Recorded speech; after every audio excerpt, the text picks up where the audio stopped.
अस्सलाम वालेकुम बच्चों, I hope you all are doing great. आज हम करेंगे अपना चैप्टर इम्यूनोलॉजी का हाइपर सेंसिटिविटी, जिसको हम एलर्जी भी कहते हैं। ठीक है, इससे पहले कुछ हमारे पास बेसिक डेफिनेशंस हैं जो कि हमें पता होनी चाहिए। सबसे पहले जो हम सॉरी जो हम बार बार इम्यूनोलॉजी में पढ़ रहे हैं, जैसे पता है इम्यूनिटी के बारे में, तो यहाँ पर आपके पास इम्यूनिटी और हाइपर सेंसिटिविटी इसका डिफरेंस पूछा जाता है। तो आपको दोनों की जो है डेफिनेशन याद होगी, तो आप उसको आराम से डिफरेंशिएट कर सकते हो।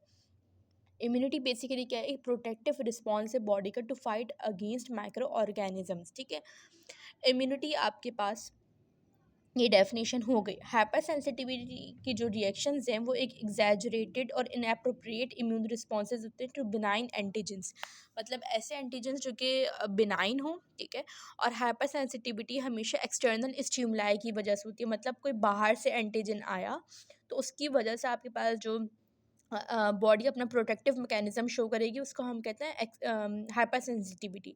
आपने देखा होगा एलर्जी हम कहते हैं कि डस्ट हो गई, डस्ट मतलब डस्ट की वजह से हमें जो है एलर्जी हो गई, तो डस्ट के एक्सटर्नल स्टिमुलाई। कुछ पेशेंट्स होते हैं जिनको जो है ना कॉन्टेक्ट डर्माटाइटिस होता है, मतलब अगर वो आर्टिफिशियल ज्वेलरीज वगैरह पहने तो उससे उनके स्किन पर एलर्जी हो जाती है।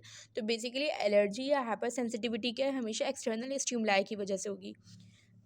जबकि जो आपका इम्यूनिटी होती है ना, वो इंटरनल स्टिमुलाई की वजह से। ये नहीं कि अंदर ही बॉडी का कोई इंटरनल स्टिमुलाई है, मतलब अंदर ही बॉडी का कोई ऑर्गन है या कोई पार्ट है, उसकी वजह से उसके अंदर प्रोडक्टिव मैकेनिज्म हो रहा है। ये भी फॉरेन बॉडीज ही इसके अंदर जब अटैक करती हैं तो वो होता है। ठीक है, अच्छा, दूसरी हमारे पास डेफिनेशन है एटोपी। एटोपी किसे कहते हैं कि it indicate localised allergic reactions. ये क्या होते हैं, localised allergic reactions. Localised means कि एक स्पेसिफिक जगह पर होंगे, दैट रन्स इन फैमिलीज, जो कि आपके पास क्या होता है कि फैमिलीज में रन कर होता है, मतलब जेनेटिकली होता है, and associated with elevated IgE levels. और किससे एसोसिएट होगा, जाहिर सी मतलब जब एलर्जी हुई भी होगी तो उस पर्सन का आईजीई लेवल्स इंक्रीज हुए हुए होंगे। जैसे कि आपके पास एक्जिमा हो गया, न्यूट्रिकेरिया हो गया, या हे फीवर हो गया। ठीक है, आपने देखा होगा एक्जिमा यूजुअली हम कहते हैं कि घर में अब्बू को है, अम्मी को था, तो बच्चों में किसी न किसी को एक्जिमा हो गया। तो फैमिलियल जो डिसऑर्डर्स हैं, एलर्जिक रिएक्शंस या लोकलाइज्ड, उसको हम कहते हैं एटोपी। फिर एलर्जेंस।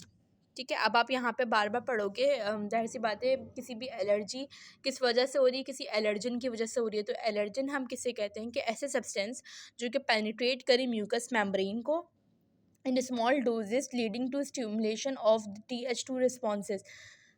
और क्या कर बाद में आपके पास म्यूकस मेम्ब्रेन को पेनिट्रेट करने के बाद आपके पास वो स्टिमुलेट करें Th2 रिस्पॉन्स को। ठीक है, हाइपर सेंसिटिविटी बेसिकली के it is an example of harmful aspect of immune response. एक हार्मफुल एस्पेक्ट है इम्यून रिस्पॉन्स का।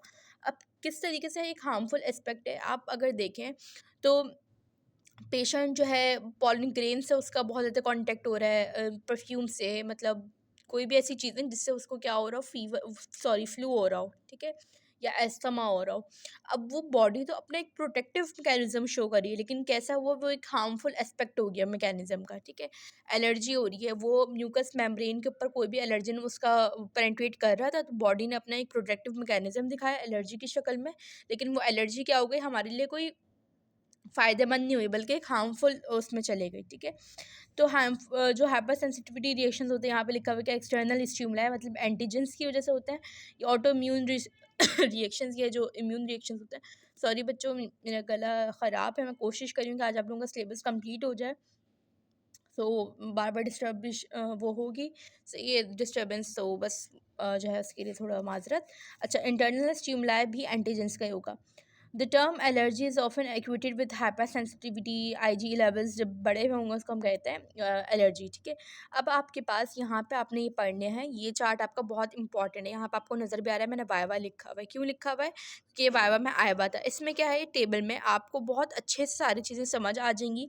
मतलब अगर आप चैप्टर को खोल के नहीं भी देखोगे ना, तो जो 2-3 चार्ट्स हैं इसमें, उसी से आपको समझ आ जाएगा। ठीक है, माइक्रो पढ़ना इज़ नॉट कि आप जो है बुक की एक-एक लाइन बैठ के ढूँढो, करो।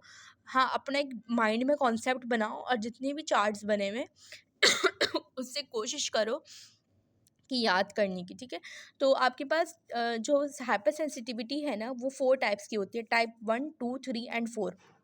इनके जो सेकंड नेम्स हैं वो आपको पता होना चाहिए, टाइप 1 जो होती है इसको हम इमीडिएट या एनाफाइलेक्टिक हाइपर सेंसिटिविटी कहते हैं। Type 2 is cytotoxic, type 3 immune complex और टाइप 4 इज डिलेड। अब कौन कौन सी मीडिएटेड है, तो टाइप 1 में आईजीई मीडिएटेड है, टाइप 2 के अंदर आईजीजी मीडिएटेड है, टाइप 2 जो है मल्टीपल टाइप्स ऑफ एंटीबॉडीज़ हैं, और टाइप 4 के अंदर टी सेल मीडिएटेड है। इसका सेंसिटाइजेशन वाला टॉपिक याद करने की ज़रूरत नहीं है।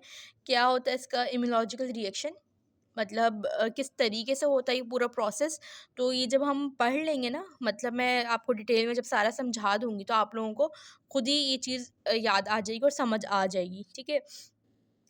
बाकी अगर आप चैप्टर नहीं भी पढ़ो तो ये चीज़, ये जो मैंने डेफिनेशंस बताई ये, और ये इम्यूनोलॉजिकल रिएक्शंस ये कर लो तो it will be enough, but more than not enough ना, ठीक है। ऐसे डिस्टिंक्शंस लेनी, अच्छे नंबर लेना, तो पढ़ना तो पड़ेगा सही से।